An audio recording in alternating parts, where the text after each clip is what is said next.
Well, I would like to welcome all of you to our webinar. Today, it's a great joy and honor to have Professor Cyril Hovorun with us. He is joining us from LA, from Los Angeles. He teaches there, and he also teaches in Stockholm. And he has a very rich bio, which you have read, I'm sure, on the web page. He has studied in Athens theology, so he's also fluent in Greek, but he will speak to us in English. Personally, I have read two of his books, both of them focusing on ecclesiology, I should say in a creative way, especially from an Orthodox perspective. But today, I think he's with us primarily to talk to us about something a little bit different, which is another field that he's an expert, and that has to do with the political theology of the Orthodox Church. So, Dr. Hovorun, we welcome you, and it's a great joy, and we thank you for accepting the invitation. I need to say, and let me make mention that it's a professor from Ukraine, from Kiev, Eduard Borosev, who suggested that, and he made the first connection, so we're grateful for that. So, Dr. Hovorun, the floor is yours. And yes, let me give this practical detail that if we have questions at the end, we do hope and anticipate that we'll have a Q&A time. You can use the Q&A button at the choice at the bottom, and you can send your question as Dr. Hovorun is giving his talk or later. Okay, so Dr. Hovorun, again, the floor is yours. Thank you so much. Well, thank you for inviting me. It's a pleasure and honor to be with you. Να καλωσορίσω και στα ελληνικά όσοι συμμετέχουν και παρακολουθούν αυτό το webinar. And I will focus on the political theology, especially from the Eastern Christian perspective, Orthodox perspective. In the beginning, I should say that the Orthodox churches are the latecomers, the newcomers to the realm of political theology, to the field of political theology, as it developed in the last century. We could say that the last century, especially the second half, probably starting from the 1930s, until now, it's like a century of political theology. Some theologians coined or described the 20th century as the century of ecclesiology. I would add that it was also the century of political theology and continues to be. In this century of political theology, as I said, the Orthodox Church was a newcomer. And this is despite the fact that I believe that Christian political theology was invented in the Christian East, in the Greek-speaking milieu, and the figures such as Eusebius of Caesarea, Eusebius Caesarius, could be regarded as the father of Christian political theology, through his treatises on the church history, through his encomiastic works on the life and activities of Constantine the Great. He effectively established the field of political theology. Then, through the centuries of Byzantium, Eastern theologians continued contributing to the political theology. I would suggest that, for example, figures such as Athanasius of Alexandria was a significant contributor he contraposed his political theology to the one of Eusebius. And if you take, for example, the famous Vios Agiou Antoniou, the life of Saint Anthony of Egypt, this work some scholars have suggested was written by St. Athanasius in counterposition to Eusebius's work, A Life of Constantine. So while Eusebius wanted to stress the role of the state in the life of the church, survival of Christianity and revival of Christianity, Athanasius tried to stress the role of monasticism, the countercultural trend within Christianity, which was a political statement. Certainly, and then this tradition continued somehow in the East. We could see the towering figure, for example, of St. Photius of Constantinople, Patriarch of Constantinople, who was a prominent Byzantine statesman and a theologian, and he produced some fine samples of political theology. It continued to, even Gregory of Palamas, for example, the medieval Greek archbishop from Thessaloniki, could also be seen as a figure, as a contributor to the Eastern Christian political theology. For example, he coined a phrase which I like, theandriki politia. Politia, well, those who speak Greek, they know the meaning of the word, and we could say that it could be translated in the modern vocabulary, in the modern language, as an ancient analog to the word society. And Gregory Palamas of Thessaloniki, while speaking about theandriki politia, he implied a kind of social dimension of the Christian life, and could be seen as a contributor to the Eastern Christian political theology. So despite these figures, despite the contribution that they made in the past, after the Middle Ages, Eastern Christianity took like a backseat in the theological developments and also in the developments of political theology, and joined the effort, like the ecumenical international effort to develop political theology, quite late. In the West, political theology was kind of re-emerged and was reinvented in the wake of the ideological developments in Western Europe. While we could consider Eusebius of Caesarea as the father of the Christian theology in general, the father of the modern political theology is considered to be Carl Schmitt, a German theologian, a Catholic scholar, we could say a theologian and a lawyer in ancient Roman law, who had contributed to the rise of Nazism, to the Nazi ideology. He coined the phrase political theology in German, politische Theologie, and he established some foundations for this new discipline, and he for example, suggested that the major secular political notions, they have some religious roots, they have some religious background, which was a very insightful outlook that he suggested. And of course, he used this outlook to promote his own cause, which was the cause of Nazism.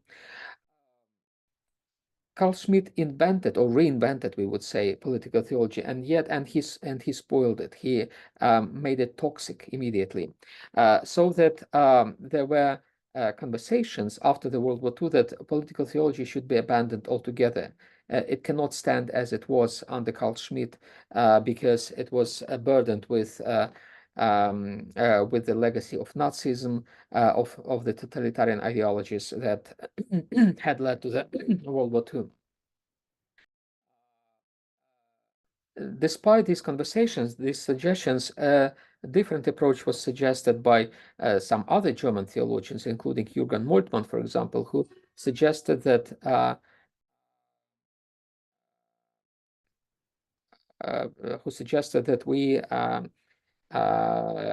we should continue using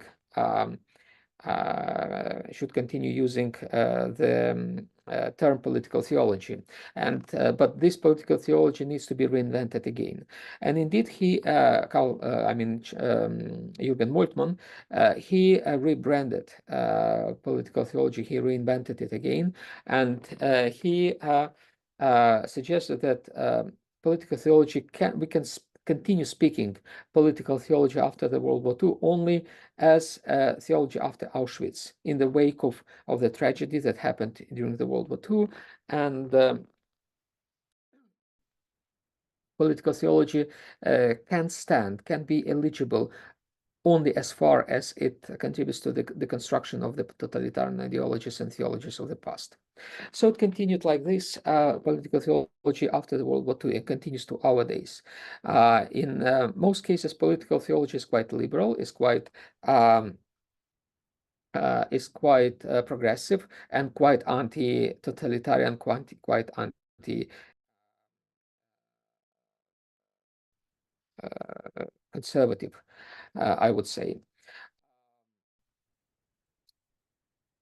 Well, those were like the developments in the political theology after the World War II.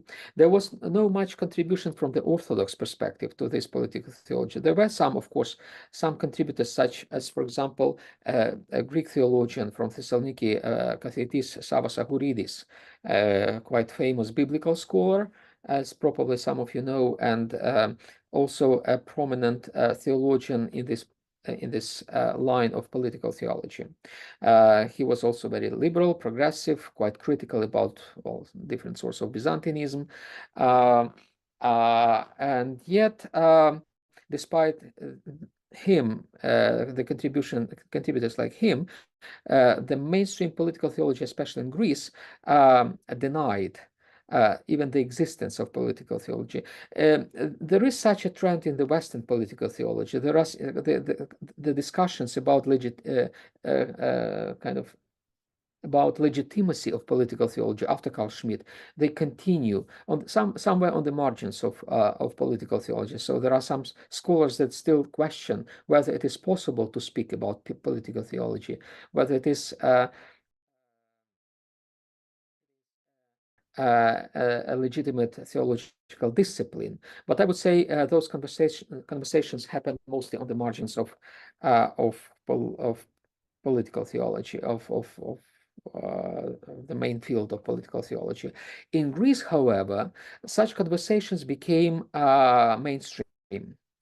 So the voices, such as the voice of Sava Agouridis, which would constitute the mainstream in the West, in Greece, in the Eastern Christian milieu, became a voice of minority. The voice of majority, however, agreed that political theology is something bad, something not legitimate, something to be avoided. And the most representative voice of this trend is the voice of Christos Yanaras, another famous Greek theologian who still lives. And he is probably the most important figure in modern Greek political theology, and generally speaking, in the modern Orthodox political theology. So Yanaras, even though he published a book, Political Theology, which is a collection of his articles, basically in the Greek newspaper Tovima, that he published after Metapolitevsi, after the fall of the dictatorship in Greece in 1974, mostly in the 1980s, I think. Those articles, he collected them into this volume, which he titled Political Theology. Despite this title, he denies that political theology is a legitimate discipline, at least for the Orthodox theologians. He argues that political theology is a Western invention. It's non-Orthodox. It's heretical. It should not be accepted into the Orthodox theology, and well, he essentially made this as a paradoxical statement, because he in reality has produced political theology, and yet he denies a political theology for the Orthodox. Only recently, the situation started changing. The tide somehow changed, and now the Orthodox they invest themselves more and more into political theology, into the discussions about political theology, and I may mention such names as Teli Papanikolaou from Fordham University in the United States, Pantelis Kalatzidis from the Volos Theological Academy, who contribute to the discussion about political theology widely. In the Orthodox milieu, what we observe regarding political theology is something that happens when you deny something and it comes back through the back door and takes you by surprise. That's exactly what happened to political theology. While the majority of the Orthodox theologians of the generation of Christos Yanaras, including Christos Yanaras, they deny political theology as such, political theology nevertheless comes through the back door, and it takes us by surprise. So it happened with the recent developments in the Orthodox world, particularly the war in Ukraine. This war, in contrast to, for example, the World War I or World War II, even though they say that this war in Ukraine now is very similar in many points to World War I and World War II, for example, we observe that now in Ukraine it's really the war in trenches, as it was in the World War I. It's the war of ordinary soldiers, ipeziki, who fight this war. Even though we have drones now and sophisticated radio systems and so forth, it is still the war of trenches, the war of ordinary people with a rifle in their hand. Even though there are so many similarities between the World War I and World War II and the Ukrainian war, there are some radical differences. For example, one of the most important differences is that the World War I and particularly the World War II were secular wars. In contrast to the European wars in the early modernity, which were fought in the name of religion, especially the 30s year war in the beginning of the 17th century, which was fought between essentially the Catholics and the Protestants. The modern wars, including the world wars, they are secular. They have nothing to do with religion. They are underpinned by secular ideologies, the clash of the secular ideologies such as nationalism and Marxism. In the case of the World War II, and religion didn't play any significant role. In the case of Ukraine, religion does play a significant role in waging this war in Ukraine. It is underpinned very much by religion, and I would say the church appears to be the main promoter of this war, the main justificator, the main rationalizator, the main kind of institution that gives sense to this senseless war, or tries to give sense, of course, and tries to bring up theological arguments, including arguments from political theology. While people like Avouridis and Yanaras, for example, could be considered as the founders of the Greek political theology, the founder of the Russian political theology, well, we could trace it back to the figures like Father Sergei Bulgakov, for example, or Nikolai Berdyaev, or others, but the kind of current mainstream in the Russian political theology was established by Patriarch Kirill. I believe Patriarch Kirill, he is, even though he's not a trained theologian, he is like a theologian by God's feeling, as it were. He made a major contribution to the formation of the modern Russian political theology, and he is one of the main, if not the main, political theologian of the Russian church nowadays himself. He has ideas, and he develops those ideas, and he imposes those ideas upon the church, upon his church. So he introduced a new sort of political theology to the Russian church, which exactly underpins this war. This is a political theology of exclusivism, of nationalism, even though it presents itself as a theology that protects, religion, protects the church, fights against secularism, fights against liberalism, decadence, whatever they call by that. it constitutes a sort of exclusivism, meaning that they believe that what they have and what they try to protect is much more superior than what they want to protect. Their faith, what they call civilization, which is shaped by the Orthodox faith, and that's what they try to protect. And they explain that this war in Ukraine is about protection, about protecting the core of the quintessence of the Russian Orthodox civilization against the advances of the West, against the advances of the as they believe, the heretical Western civilization. As with other ideologies of exclusivism that became popular in the Orthodox Church, this ideology of the Russian world is very paradoxical. Let me say, to explain myself, let me say a few words about the origins of the ideology of nationalism. This ideology is quite new. It emerged in in Western Europe, primarily in France, and then it had its own spin in Germany in the framework of the Enlightenment, more or less in the 17th, 18th centuries. It emerged as a secular phenomenon, as a result, a fruit of secularization of the Western societies, especially Western intellectual circles.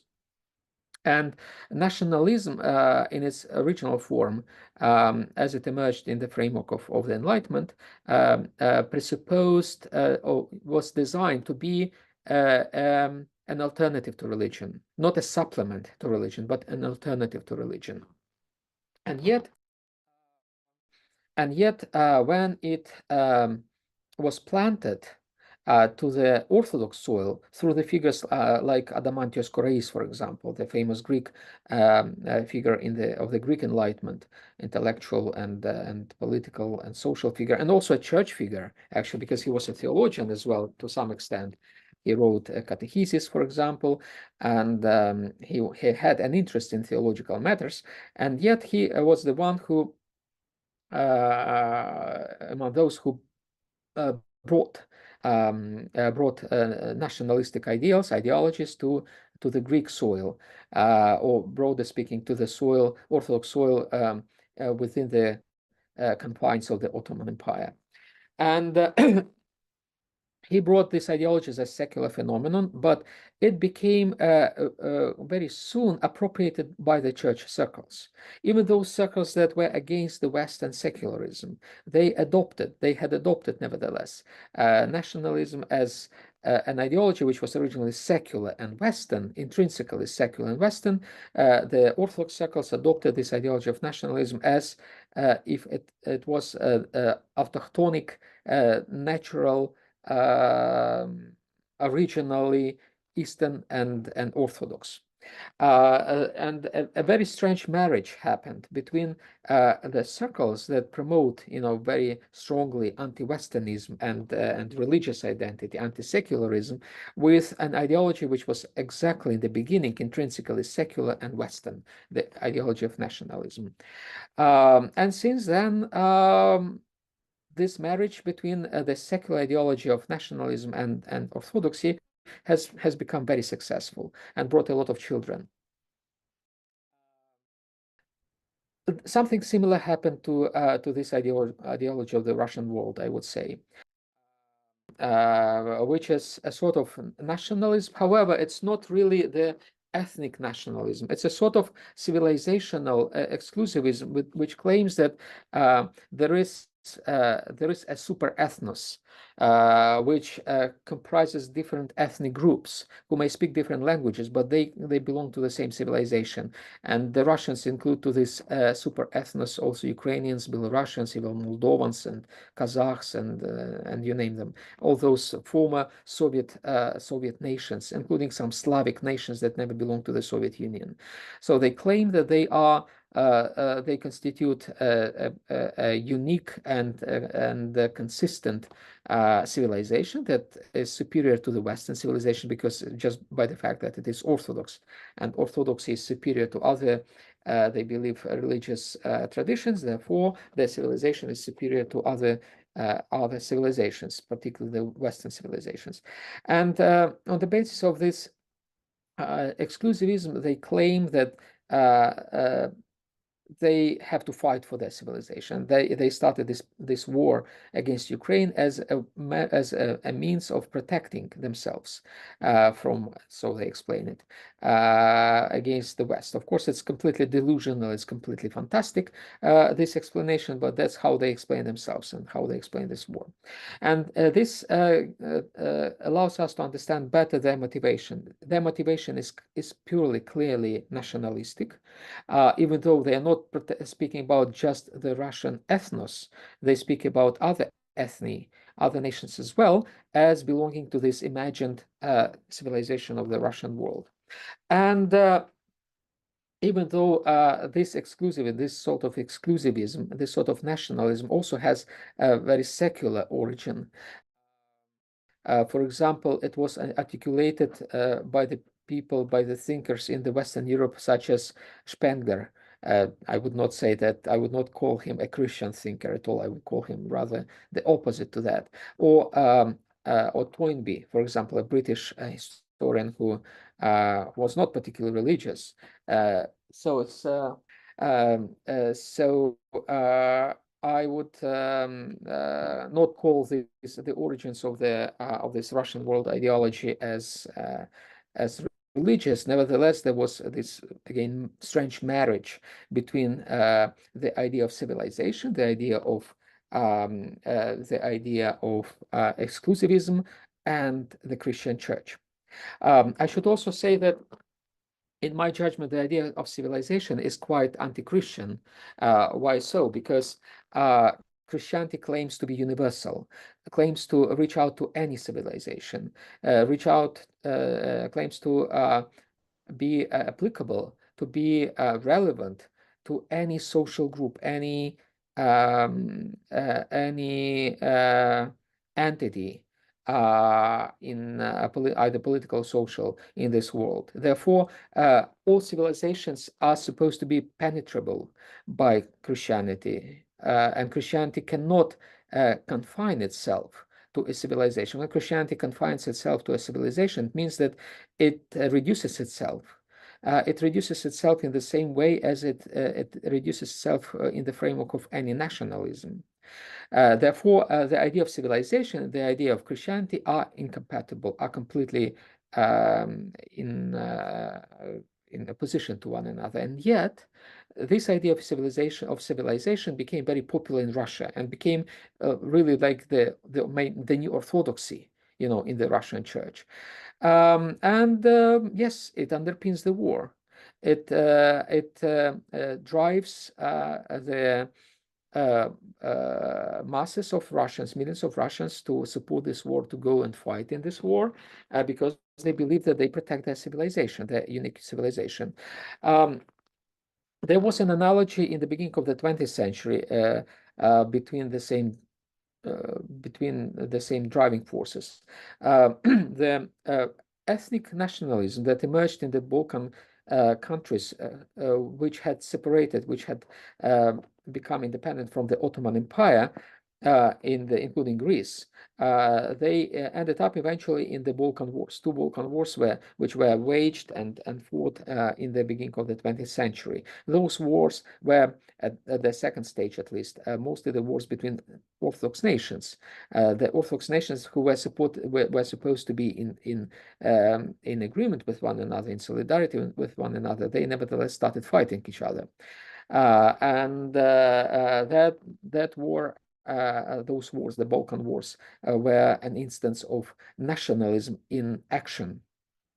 In the same way as now the civilizational nationalism or exceptionalism that Russia demonstrates is the cause of the war, of the wars, which evolve in Eastern Europe and in the Caucasian region as well, because this series of wars started in 2008 with the partial occupation of Georgia by Russia, another Orthodox country, ancient Orthodox country occupied by Russia. And while there is unfortunately an option.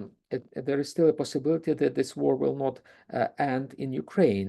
It will spread further, and the Russians don't hide their intention, if they succeed in Ukraine, to go further and to spread this war, to protect their civilization, as they say, as they explain it, wherever they can reach.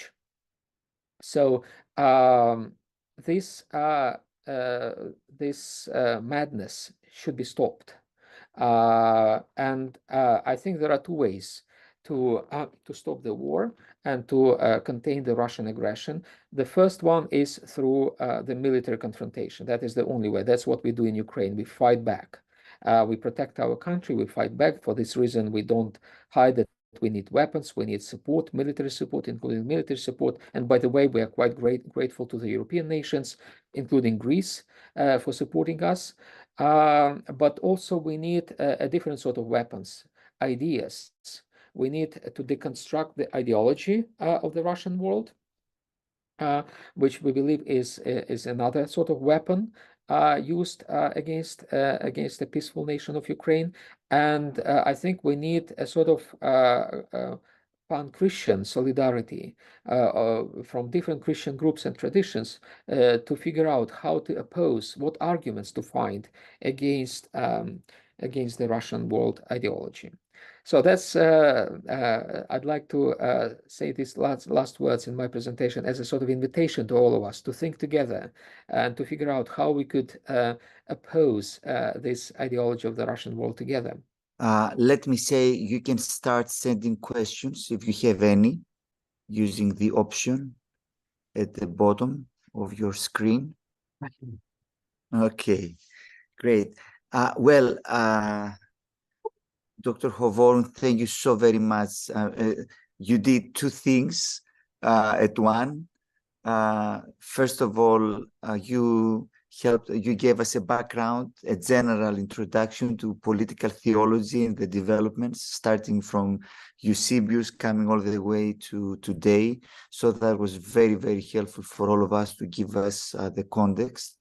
And also thank you for your references to the Greek theologians, because some of us were quite familiar with that. And then, of course, you applied all of that to the recent situation, to the Ukrainian situation. So thank you so very much. It was very informative. And as I said, you can, if you have, I'm addressing the participants. If you have questions, you can now send them, so we can have a discussion.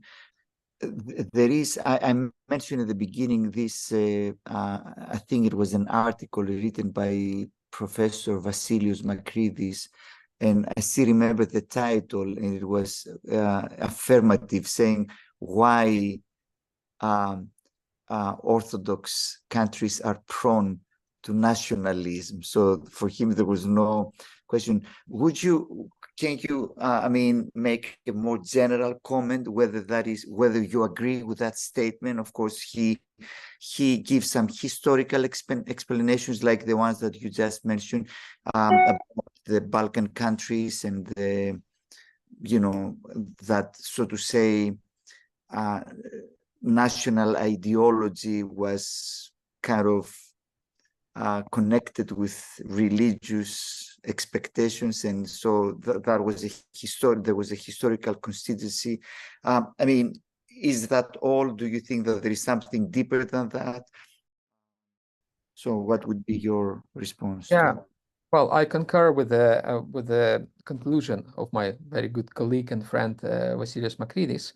I agree that the Orthodox are particularly susceptible, vulnerable to nationalism, and I believe this is because of the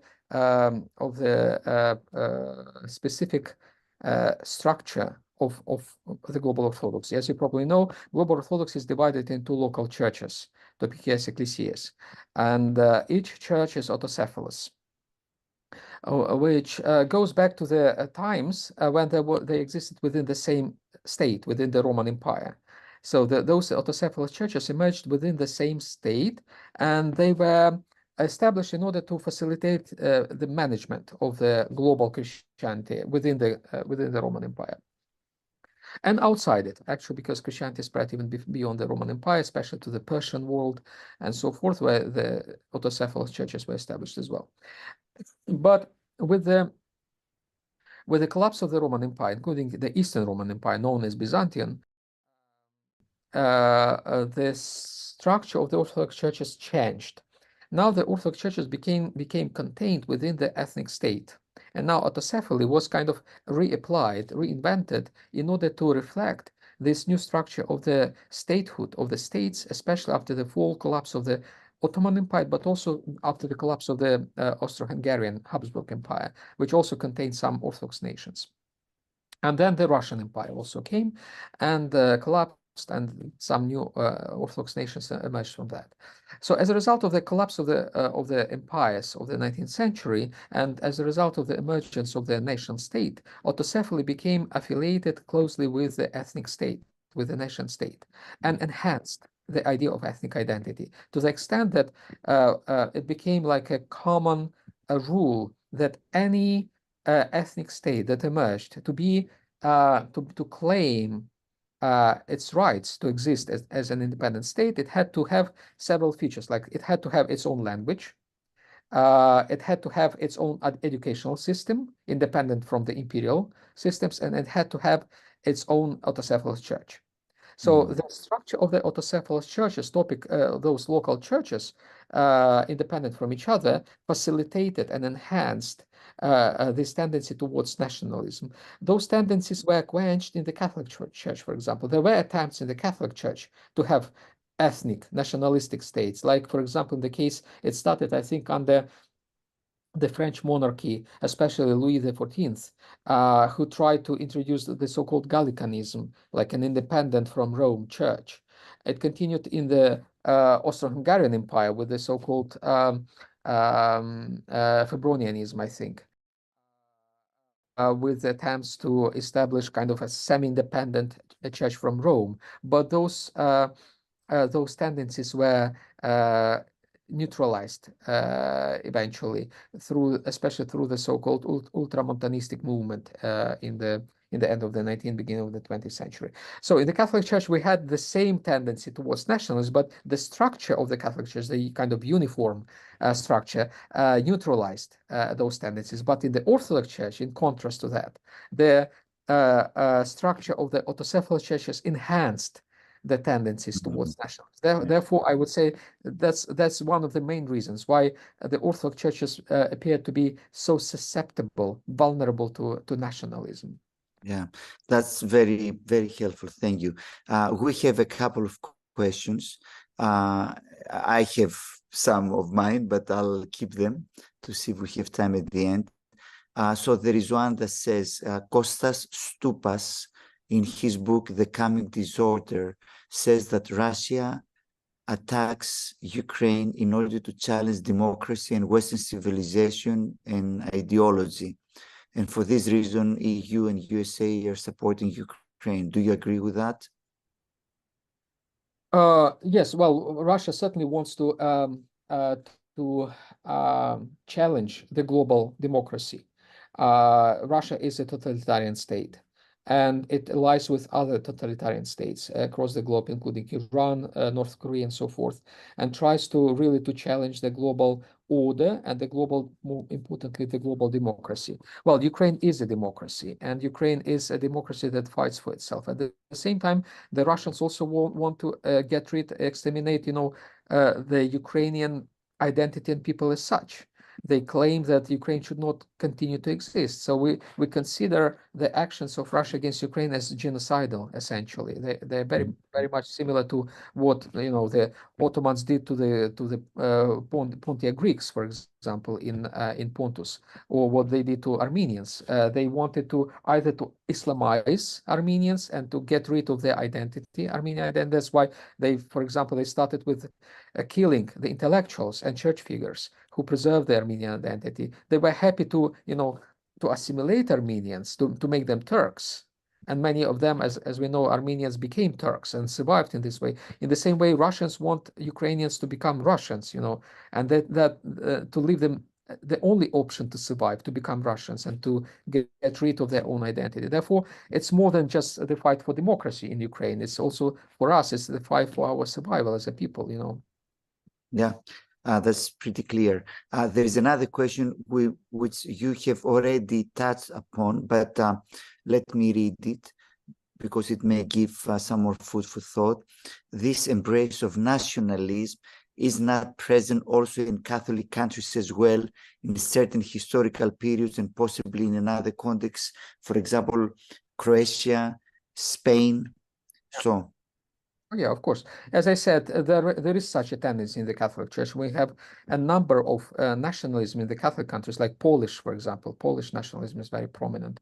Or now take Hungarian. I mean, under Orban, it's mostly a Catholic country. They promote the Catholic Church there, and they are like, I consider Hungary as kind of semi-fascist state nowadays in modern European Union, and they support the Catholic Church, and they're supported by the Catholic Church. Not everyone in the Catholic Church. I think they don't find much support from Pope Francis personally, but certainly the local hierarchs, they're very much in support of Orban and so forth. But again, I should say that I mentioned Pope Francis. He represents kind of a superstructure in the Catholic Church that kind of tries to neutralize, tries to contain those negative tendencies of nationalism in the countries like Hungary, for example. yeah, let me add here, couldn't be the Patriarch of Constantinople play a similar role in Somehow, terms yes, of the that's true. Orthodox? Exactly so. I believe that the Patriarch of Constantinople tries to play this role to warn and to prevent some churches from slipping to ethnophilitism. Of course, this teaching was condemned at the Council of Constantinople in 1870. And then this condemnation was reaffirmed in the Pan-Orthodox Council, which happened in Crete, Yes. 2016. And the Patriarch of Constantinople consistently repeats the unacceptability of ethnophilitismos among the Orthodox. It doesn't help very much, I mean, to fight Yeah, ethnophilitism. yeah, and especially for the council, the Russian Orthodox sabotaged it, and it didn't. So, well, let me, as we come to, I would like to respect the time. Let me, as we bring that to a close, let me say this. A couple of years ago, I started studying the phenomenon of nationalism, as I said, reading books and, the work of Vasilis Makridis and other people. And as Protestant, it was very easy for me to criticize, the phenomenon in the Eastern Orthodox world. But soon enough, you come to realize that, this Christian nationalism, which is becoming very prominent, especially in the United States. So we have different types of nationalism. So I would like you, because we talked already about Eastern Orthodoxy and even about Roman Catholicism, if you have any comment or any warning that you may address, since you're in the United States, for the Protestant world, and and the way, the temptation to ethnophyletism and nationalism, in the Protestant context. Well, I think, yes, you are right that it is a phenomenon which is not just Eastern Christian Orthodox. It's global, unfortunately. It's not just Christian, but Christianity is quite vulnerable to it. And I should remind that the Reformation started with some sort of encouragement of nationalism. When the German princes supported Luther in the 16th century, they supported him not just because they loved the ideas that he promoted, but also he gave them a chance, an opportunity to increase their political weight vis-a-vis Rome, and to increase this contributed to German nationalism. And I should say that even the rise of Nazism could be, to some extent, the Nazis, they appeal to Luther. They believe that some Nazis believed, for example, that they accomplish the work which was unfinished by Luther. So essentially, they believe that Nazism is the kind of the ultimate point of the Reformation. Wrongly so, of course. They misunderstood Reformation, but still they believed so. Yes. And I should also say that speaking about the United States, a warning to the Protestant brothers and sisters. I think the most important thing I wanted to say is don't get fascinated by symphony with the state. Symphony, Yes. which we had in the Orthodox Church, we had a lot of bitter experience with the symphonies. We still have a lot of bitter experiences with symphony. We invented symphony in the past under Constantine, and it continued like through the centuries. But then I think it's better for the state to be outside of the symphonic relationship with the state. It's better to have a partnership based on mutual respect and not on the preferences and privileges. Something that I expect that I see in the United States, some Protestant groups, evangelical groups in the United States, they are eager to establish a sort of symphonic relationship of the Byzantine type with the White House, and unfortunately, some presidential candidates like Trump, they encourage this kind of desires among the evangelicals, and I think this is very wrong. It's something to be avoided. Don't repeat our mistakes. Yes, thank you. There is, and we'll keep that as a final question. It comes from Petro Kovalev, and let me read it. Russia presents itself as the global guardian and defender of traditional values, thinking of itself as a unique civilization while portraying the West as a promoter of decadent values. Many conservative Christians of various denominations want to ally with Russia in what they see as a common moral cause, but they also extend the support of Russia in regards to the present war. What do you feel can be done to deal with this trend? So there is this appeal that, it's quite, how can I say? It's very Yes, appealing, very attractive for many Christians across the yes, globe. That's true. But the reality is that this is just what Russia tries to sell to the world. It's not what it is. The reality is very different. The reality yes, is that Russia, yes, they say that we protect family. And what they do in Ukraine, they destroy the Institute of Families in Ukraine. Now, millions of families have been damaged in Ukraine as a result of the war. With the fathers being killed in the war. Some children are orphans. Some children have been killed. Over 500 children have been killed in this war. Many lost all their parents or just one parent, the father in the war. Many families became separated because the mothers brought their children to the West as refugees, and children haven't seen their fathers for 2 years now. Those families are dysfunctional. So the yes, Russians, while saying that we protect families, they do destroy in reality family. So that yes, is the main message. Whatever they claim and whatever they do, they are the opposites. When the Russians claim something, it means what they do is the opposite to what they claim. And this hypocrisy needs to be stressed. yes. Well, thank you. There is one more question. It gets people are warmed up as the end approaches. I always thought that comes from a Greek brother. I always thought that Korais was a globalist as far as Balkans concerned and not a nationalist. Please help us see how was he ethnocentric.